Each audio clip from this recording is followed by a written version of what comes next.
C'est quoi ta question? J'avais donc une problématique du coup sur les entrepreneurs concernant les revenus instables. Donc si tu pourrais m'en parler un peu plus. Alors déjà, il y a une croyance. La première croyance, c'est que tout le monde croit que parce que tu crées une entreprise, ça y est, tu deviens multimilliardaire en 5 minutes. Alors non, parce que tous les jours, tu as des entreprises qui ferment. Donc une entreprise, quand tu la crées, c'est pas sûr qu'elle marche, c'est pas sûr qu'elle fonctionne. Donc il faut se donner les moyens pour que ça fonctionne. Effectivement, quand tu crées une entreprise, des fois tu peux croire que tu vas avoir ton salaire tous les mois qui va tomber, comme quand tu étais salarié. La problématique de l'entrepreneuriat, c'est quoi? C'est que ton salaire va dépendre des résultats que tu vas faire de ton entreprise. Il se peut que ton entreprise fasse des résultats, il se peut qu'elle n'en fasse pas. Tu as aussi déjà, dès l'instant où tu démarres l'entreprise, il y en a beaucoup, tu vas entendre qu'il ne faut pas prendre de salaire pendant 2 ans, 3 ans, ok, le temps de mettre de l'argent de côté. Ça, c'est une bonne stratégie. Néanmoins, il ne faut pas perdre en tête que le but de ton entreprise, c'est quand même que tu te payes. Les revenus instables, dès l'instant où tu démarres ton entreprise, tu n'as pas de revenus. Alors bien généralement, les gens, quand ils démarrent l'entreprise, ils ont droit au chômage ou quoi, surtout en France. Ça qui est bien, c'est que tu peux te permettre de démarrer l'entreprise en ayant un salaire qui arrive, mais qui n'est pas lié directement à l'activité que tu crées. Donc déjà, la première chose, c'est que ce revenu instable, dès la première année que tu crées, ou même quand tu es après en exercice, va dépendre de tes résultats que tu vas faire, va dépendre de ta bonne gestion d'entreprise. Dès que tu démarres ton activité, tu n'es pas sûr d'avoir une source de revenus et tu n'es pas sûr que ton entreprise finalement fasse le chiffre nécessaire ou fasse les résultats nécessaires pour la gestion de ton entreprise. Si on va partir sur un cas très simple, tu crées ton entreprise, peu importe ce que tu fais, dès l'instant où tu n'as pas beaucoup d'investissement dès le début, ça aussi c'est important de bien maîtriser l'investissement de départ. De ne pas aller investir 200 ou 300 000 euros au cash, surtout quand c'est ta première entreprise. Et ce qui est important, c'est dès l'instant où tu crées, où tu as démarré ton activité, c'est de pouvoir quand même mettre de l'argent de côté. Et de se dire, tiens, cet argent-là, finalement, c'est comme si c'était mon salaire. Bien sûr, tu ne le prends pas sur ton compte, tu le mets sur un compte épargne pour que tu puisses voir si ton entreprise, de manière très simple, elle arrive déjà à générer ton salaire.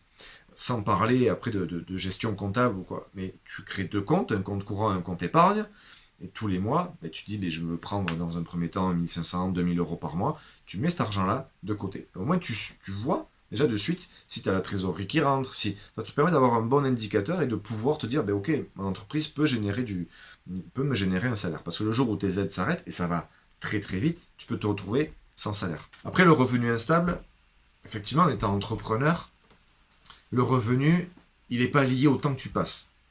Et ça, c'est important. C'est-à-dire que tu peux travailler 10 heures par jour, ne rien gagner. Tu peux travailler 2 heures par jour et très bien gagner ta vie.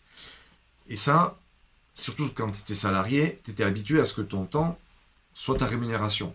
Quand tu deviens entrepreneur, ton temps n'est plus ta rémunération. Ce qui devient ta rémunération, c'est comment tu vas le vendre, c'est tes idées que tu vas apporter, c'est le confort que tu vas apporter finalement à ton client. Donc, ça c'est difficile de se sortir de cet état dès le début. Parce que tu dis, tiens, je comprends pas, j'ai travaillé, mais finalement, j'ai pas l'argent. Et ça, tu le vois avec tout ce qui est métier artistique. Le peintre, il peut faire des beaux tableaux, il peut y passer des journées à travailler, mais en même temps, s'il n'arrive pas à vendre son truc, s'il n'arrive pas à être bon en marketing, mais il ne vendra pas ses œuvres. Et pourtant, il a travaillé beaucoup de temps. Donc voilà ce que je peux te dire sur l'instabilité des salaires. Je ne sais pas si c'est clair pour toi maintenant. Oui, c'est plutôt clair, mais si par exemple, je sais pas, on relèverait 2-3 points de ce que tu viens de me dire, ça serait lesquels justement? Donc, les 3 conseils que je peux te donner, ou 3 clés pour que tu puisses réussir avec ça, c'est déjà, si tu es au démarrage de ton entreprise, déjà prends en considération, tu ouvres 2 comptes. Un compte courant, un compte épargne. Sur ton compte épargne, tu mets l'équivalent de ton salaire et de tes charges. Pour voir si ta société est capable déjà de pouvoir te sortir ton salaire. Ça pour moi, c'est la clé numéro 1. La clé numéro 2, c'est ne pas perdre en tête que ça peut s'arrêter. Que tu crées ça aujourd'hui, tu as envie que ça marche, c'est normal, mais il faut aussi voir que ça peut ne pas marcher. Et être OK avec ça. Et ne pas s'y mettre corps et âme à l'intérieur. Et savoir aussi arrêter au bon moment. Ça, c'est vraiment un conseil très important, c'est savoir arrêter au bon moment. Ne pas aller vendre sa maison parce qu'on croit à son entreprise, on croit à son projet, et en fait, à la fin, tu finis par tout perdre. Alors que si tu t'étais arrêté au bon moment, tu aurais pu rebondir beaucoup mieux. Et enfin, le dernier conseil que je peux te donner, c'est ne pas hésiter à te faire accompagner et à et à te former en fait. À te former pour bien gérer ton entreprise sur tous les aspects financiers de l'entreprise, sur tous les aspects organisationnels. La formation, c'est hyper important. Parce qu'il faut que tu sois en permanence innovant. Tu peux avoir un bon concept aujourd'hui. Dans 2 ans, ton concept, il est complètement has-been, surtout aujourd'hui. Et donc ça va te faire la continuité avec ton revenu, en fait. Ton revenu, faut pas oublier que c'est la conséquence de de ce que tu produis ou de ce que tu fais. C'est la conséquence, c'est un résultat de ton travail.